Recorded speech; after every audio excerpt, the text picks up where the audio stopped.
پاکیزہ کس کی سوچ ہے قرآن کی طرح،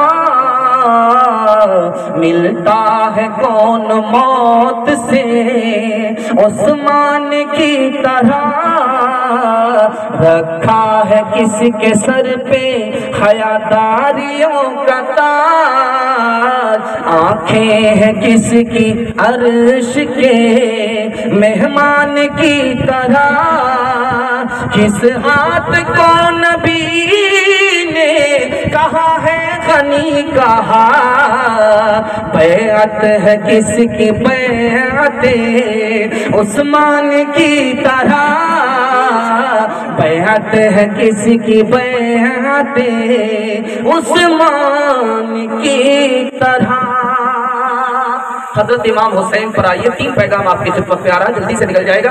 تعلیمی بیداری کانفرنس ہے، اس کے حوالے سے صرف 1 پیغام آئے گا۔ علی اور فاطمہ کے حوالے سے آخری پیغام آئے گا۔ مشکل سے 15 سے 20 منٹ میں میرے حصے کا جلسہ مکمل ہو جائے گا۔ سننے کے لیے تیار ہیں؟ جوش کے ساتھ ہاتھ اٹھائیے انشاءاللہ۔ آپ بھی سوچیں کہ ہاتھ میں درد ہو جائے گا کیونکہ آپ کو نیند کا بہت دیر تک جھٹکا لگا، اس لیے میں آپ کو اس حال میں اگر چھوڑ دوں سوائے جنازہ پڑھانے کے اور کوئی موقع ہم کو نہیں ملے گا۔ دھیان سے سنیے گا، جلدی سے نکل جائے، اللہ جزائے خیر دے۔ بہت اچھا آپ سن رہے ہیں۔ تعلیمی بیداری کانفرنس ہے، اس کے حوالے سے آپ پیغام سن لیجیے۔ نکاح ہو گیا ایک عورت کا، نماز پڑھتی ہے، بے نمازی سے نکاح ہوگا، پڑھی لکھی نہیں ہے، کیا کہتی ہے ابا ہرے خدا، کیا تیری شان ہے، میں ایسی نمازی اور تو ایسے بے نمازی سے میرا نکاح کرا دیا۔ پڑھی لکھی جب نہیں ہوگی تو خدا کی شان میں بھی گستاخی کرے گی۔ بیٹی کا بیٹی بیوہ ہو گئی، داماد کا انتقال ہو گیا، اب لوگوں نے کہا کہ جوان بیٹی ہے دوبارہ نکاح کر دو، سنت ہے، نبی کی سنت ہے جوان بیٹی کا دوبارہ نکاح کرو، تو کیا کہتی ہے جوان بیٹی کا نکاح کریں، بیوہ کا نکاح کریں، یہ نبی کی سنت ہے۔ وہ نبی نماز روزے کے نبی ہیں، شادی بیاہ کے نبی نہیں ہیں۔ دیکھیے جب عورت پڑھی لکھی نہیں ہوتی تو نبی کی شان میں بھی گستاخی کرتی ہے۔ تیسرا نمونہ دکھانے کے لیے جا رہا ہوں، بہت دھیان سے اس کو سنیے گا۔ اکبر کے بادشاہ اورنگزیب کے دربار میں ایک عورت کھڑی ہے، اس کا قصور کیا ہے، جرم کیا ہے، 4 مردوں سے نکاح کر لیا ہے۔ بادشاہ نے کہا او بدتمیز عورت، او بے حیا عورت، تم نے عورت ہو کر کے 4 مردوں سے نکاح کر لیا، بتا کیا غلط کیا؟ جلسے میں گئی تھی، رنگ پورا کا جلسہ سنا، اس میں مسئلہ معلوم ہوا، اسی پر عمل کیا۔ اب بادشاہ سر پکڑ کر کے بیٹھ گیا، کتنی بے حیا عورت ہے، چوری بھی کر رہی، زنا چوری بھی کر رہی۔ کیا جلسے میں کیا سنا تھا؟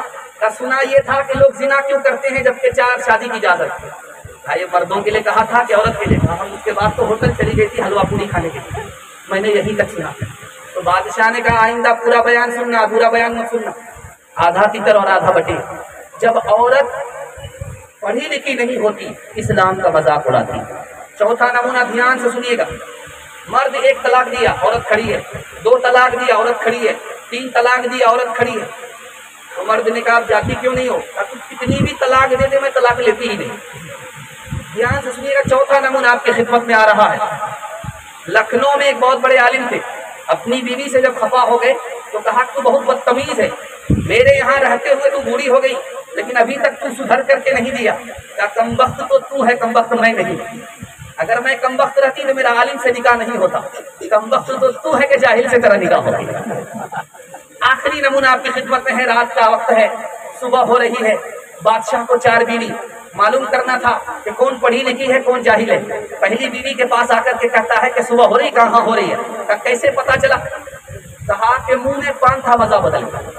بڑا خوش ہوا کہ اللہ سمجھ کتنی نفیس طبیعت کی ہے، پڑھی لکھی، بڑا خوش ہوا، سبحان اللہ بولا۔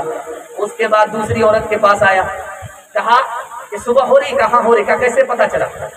کہا کہ ناک میں جو نت تھی وہ ٹھنڈی پڑ گئی، اس سے پتا چلا صبح ہو رہی۔ ماشاءاللہ بڑا خوش ہوا۔ تیسری بیوی کے پاس گیا، صبح ہو رہی، کہاں ہو رہی؟ کہا کیسے پتا چلا؟ کہا لالٹین کی جو روشنی تھی وہ دھیمی پڑ گئی، اس سے پتا چلا صبح ہو رہی ہے، بڑا خوش ہوا۔ اب چوتھی بیوی کے پاس آیا جو پڑھی لکھی نہیں تھی، اس سے پوچھا کہ صبح ہو رہی ہے؟ کہا کہ ہاں ہو رہی ہے۔ کہا کیسے پتا چلا؟ کہ جیسے روز پتا چلتا، بہانہ آ رہا، پیشاب آ رہا، اس سے پتا چل رہا ہے۔ یہ مدرسہ کھل رہا ہے، اپنی بچی کو یہاں بھیجیں گے،